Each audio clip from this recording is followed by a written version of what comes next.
Welcome, everyone. Welcome, welcome, welcome. Hope everyone's having a great evening or whenever you're watching.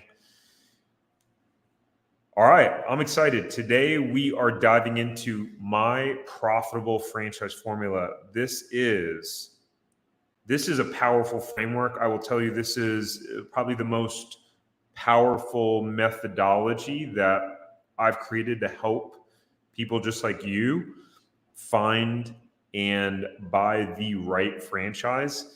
And so we're going to just jump right in. As we're getting started, whatever platform you're watching on, if you can hit the like button, drop a comment, tell us where you're from. It helps the algorithm show the video to more people later on. And if you're watching the replay, let us know if you are watching the replay. So, all right, I'm really excited to jump into this. So if you aren't familiar with with kind of my story, and I want to tell you before we jump into the profitable franchise formula, which some of you may have heard of the profitable franchise formula. But look, by the end of this video, you will know the exact formula in which to find, vet, and buy a franchise that gives you the highest likelihood of achieving the profitability and the goals that you are looking for in your business. Here's what I found is that most people, what they do is they search the internet, they scour the internet, they search the franchise top whatever list, or they come across a random franchise that they've been to as a customer, get really excited about it, and you're like, oh, this would be awesome to own one of these. And these are the way that people are deciding to buy a business that you're going to invest hundreds of thousands of dollars in and stake your family's future. It's a terrible way to buy a franchise. I haven't told you before. It's a terrible way. So I want to show you a great way, which is using the profitable franchise formula. And so, if you aren't familiar with me overall, my story is one of getting stuck in the corporate world, always having this dream that I wanted to be an entrepreneur. I wanted to be a successful entrepreneur. I didn't really want to work for anyone. There's nothing wrong with working for anyone. It just wasn't what was in my heart and what I wanted to do. So if you're watching this and you're thinking, I'm so tired of being in the corporate world, I'm tired of having to deal with the corporate red tape or having to ask for permission for time off, then it's highly likely that choosing the path of entrepreneurship will be what you'll need in order to live what you want to live. And so I kept starting business after business, failing. More businesses started. And finally, I came across franchising. And so let's jump into the profitable franchise formula. And actually, before we do, the way that I came up with the profitable franchise formula was that one of my franchise locations was very successful, profitable early on, immediately. Another one of them we bought as a turnaround, and it was a struggle the whole time. We eventually turned it around, but it was just a pain in the butt. And I was trying to understand what's the difference between these two franchises. And then it got me thinking, like, what's the difference between the franchises that fail versus the franchises that succeed? Like what within the same franchise concept, what are the difference between the franchisees that have success and the franchisees that don't have success? Because in every franchise system, you have franchisees that do really, really well, and then you have franchisees that struggle, and then you have people in the middle. So let's jump in. So the first one of the profitable franchise formula, I'm going to go over the most important one first, and then I'll explain how it ties into all the other ones after. The most important one is demand. It's number one is demand. What do I mean by demand? Your ability to understand the demand in your marketplace or where you intend to operate the business will be the most important factor in the short-term profitability of the business. How did I figure this out? Well, one, it's not rocket science, right? One of the first things you learn in economics is supply and demand. And so when we opened up our first store in California, one of the reasons why I felt very confident it would be successful is there was not a single competitor within a 5-mile radius of where we wanted to open. Me and my wife were having to go multiple exits to go get juices and smoothies. And so my mindset was, oh, well, if we're having to do that, other people are having to do that as well. And so guess what happened? We opened our store and immediately we were flooded with customers. And we were able to get profitable in less than 60 days. On the other side, when you don't properly assess demand, when we bought our resale, and this is why when people hear that, okay, franchise locations are doing well, just because it's doing well in one area doesn't mean it's going to do well in your area. So that, like, choosing the one that will do well in your area, you may have to decide on something different. Sorry to be the bearer of bad news. But so when we bought the other store, I had been doing the due diligence for a long time because it took us a while to move. And so when I started the due diligence, let's call it a year and a half before, I didn't double check at the end. Guess what happened? There were 5 competitors within a 2-mile radius of that store. So why do you think it was harder at one store versus the other? If you don't have a bunch of competitors, like, people are going to come to you, whether they like you or not, or whether they think the service is great or not. So demand, again, is going to be the most important factor in short-term profitability for your business. So you need to assess the demand in your market for the businesses that you're looking at. How do you do that? There's a whole bunch of things that you do. And if it's one of the things that we teach in our Zero to Profitable franchise system, we teach you how, why, the specifics of how to go out there and assess demand, the specifics to it. But essentially, the basic version is you need to go out there and do competitor analysis, and you need to figure out how your competitors are doing. So if that's something you want help with, or you're interested in getting, like, professional guidance, then you can certainly schedule a free strategy call with our team, and we can see how we can help you. You can do that at tarekjohnson.com/consulting. So after demand, demand is one of the most important ones. But here's the thing. What happens if you choose a business that has a lot of demand, but you hate the business? It makes you miserable. Well, why could a business make you miserable?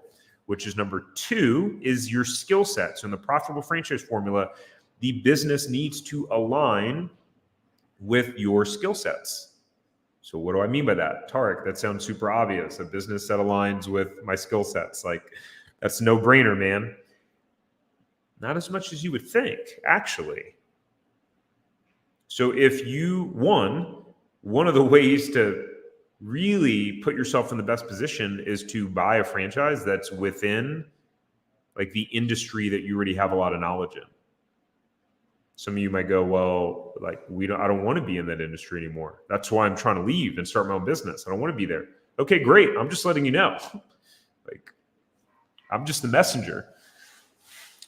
But if you are an introvert, right, and you hate being around people, or you're absolutely terrible at sales and you don't like talking to people, and you wind up buying a business that the main role of the owner, especially in the beginning, is to go out there and sell and generate business and talk to people, there is a skill set mismatch. And unless you're the type of person that is wanting and desiring to change your personality and grow, even if you become profitable, you're probably not going to be happy, because you're not choosing a business that is aligned with your DNA and your wiring as an individual. Does this make sense? Like, let me know. Drop me a comment if this makes sense. And again, if you're watching, wherever you're watching, give me a like, a thumbs up. This is completely free, taking time out of my evening at a 6:30 p.m. time to come and deliver value to you, to share the goods and the good word. The least you could do is hit the like button. Thank you. So you really want to choose a business that really aligns with your skill sets. If you are very good at operations, if you're working in the field where you're planning logistics and you're coordinating and orchestrating, then choose a business that's the main role of the owner. Not only will it allow you to be better at operating the business, but you'll be happier. The whole goal is to create happy and profitable franchisees, or for you to be a happy and profitable franchisee, right? You could have the profitability part, potentially be making a bunch of money, but if you aren't happy, is it worth it? You tell me. Number 3, right? So we talked about number 1 being demand, number 2 being skill sets. Number 3 is profit potential, right? And so you need to assess the profit potential of the business. Here's what happened to me. When we were buying our very first franchise, I had no idea how to figure out how much money the franchise could make. I mean, literally, my wife and I are doing validation, meeting with some owners, and I'm just stumbling through franchisee validation. Never done it before, didn't know what the heck I was doing, didn't know what to ask, how to ask, why to ask. I was already pre-sold on the franchise, which is why when people come and they're already pumped up and amped up about a specific franchise, I'm like, you got to take a step back. There's over 4,000 franchises out there. You got all pumped up and excited about this one thing. You literally haven't talked to any other franchises. Do you realize how stupid of a decision that would be to stake part of your life savings and your family's future on buying a franchise when there are over 4,000 and you only look at one? Like, when I say it like that, it sounds like probably not the smartest idea, right? And so I got excited and I got what I call confirmation bias. One of the things we help our clients avoid, getting too emotional, and confirmation bias about getting too excited about a franchise. And so we didn't really validate the profit potential that well. And so what happens? Later on, I realized, in order for me to get the type of income that I want to get from these businesses, I'll need to own like 3 of them or more. Well, guess what? They're all over $300,000 a pop to get open. I just had this conversation with someone today, young guy that signed up for a 0 to profitable franchise system. And he was talking about wanting to go into a similar space in the juice and smoothie category. And I said, look, if you're going to invest $300,000 in a business, don't you want to get the highest possible return on investment in terms of cash flow on that $300,000 invested? What if you could get the same cash flow return with half the money invested in a different business? I get that this is what you really want to be in, but is it more important for you to be in this specific business? And I'm asking you guys who are watching, right? Like, I'm talking to you as I'm telling you the story. Is it more important for you to be in this one business you're looking at, or is it more important to have the highest possible return on investment in the business that you can? Only you can answer that question. And so when we signed our franchise agreement, going back to profit potential, number 3, when we signed our franchise agreement, I got emailed a pro forma. I start looking at it and I'm like, what is this? How does this even work? What are these numbers and calculations? How do I figure this stuff out? And we had to fill it out. So I go back to the franchisor, and this is after becoming a franchisee. Hey, yeah, we can't give you the numbers for that. You got to just talk to some of the other franchisees. And so a pro forma, if you don't know, is essentially financial projections, and it's like a projected profit and loss statement. And I thought, why the hell didn't I get this before I signed the franchise agreement? This would have made it really helpful to know, like, if this was the business I wanted to do. So when validating the profit potential of a franchise, you need to fill out a pro forma. Now, how do you do it and all that stuff? Again, that's I could do a whole 1 hour training on pro forma. And I have. And one of the things that we do in our zero to profitable franchise system is we pulled up pro formas and we go over them. We do these weekly group calls and we'll go over it. We'll pull it up, dissect it, go into it. It's really cool. Really helps you gain clarity on how much money you could potentially make in the business, because you get to actually start adjusting the numbers. Another part of profit potential is talking to existing franchisees. If you are not asking franchisees about what would be a good return, like what's a good profit margin that they would expect, what's too low of a profit margin, what would be an unrealistic profit margin, if you're not asking those sort of questions and understanding the cost of goods, right, and what the margins are in the business, and if you have fluctuating cost or what the average labor cost is, how in the world will you know if this business has the potential to create the amount of cash flow that you're looking for? Like if you want to go from 0 to 60, to use a car analogy, in 3.5 seconds, well, you probably should not buy a Honda Civic. And so some of you are buying Honda Civics franchises, wanting to get the speed of a Mustang or Corvette. And so that's part of validating the profit potential. Royal Bank says, if it makes sense, I found a resale. It's in my field, hopefully closing this month. Also going to retain attorney Leonard. Awesome. Cool, man. Glad the content's been helpful for you. What's up, Dragon Ball? I can't see the image, so I'm trying to think if Dragon Ball is someone else. Anyways, so the other part of profit potential is item 19. So my wife and I have been looking at franchises ourselves, and one of the franchises that we've looked at does not have an item 19. And I'm like, oh man. Talk about confirmation bias. I'd really like this franchise. And I'm like, they don't have an item 19. That is typically not a good sign when franchises don't have an item 19. But item 19 is the only place where franchisors can tell you how much money you could potentially make in the business. And so that's something that you need to understand. Here's the tricky part, is that not all item 19s are created equal. Some franchisors list it in very different ways. Some will show just the average sales of all the locations. Some will show average sales of locations opened a year or more, and then average sales of locations open 2 years or more. Like there's all sorts of different ways they show it. And so in profit potential, there's all these components that you got to be able to understand, interpret, and figure out on like what the profit potential of the business is, like before you buy. And so again, these are one of the things that we work with our clients in our zero to profitable franchise system with, because this is not something that the average person would know how to do.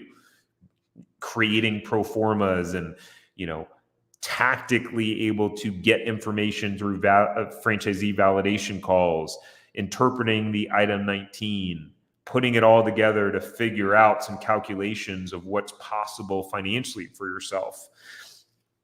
So again, that's something that you want help with at some point, set up a call with our team. Happy to see if we can even help you. Number 4, last but not least in the profitable franchise formula.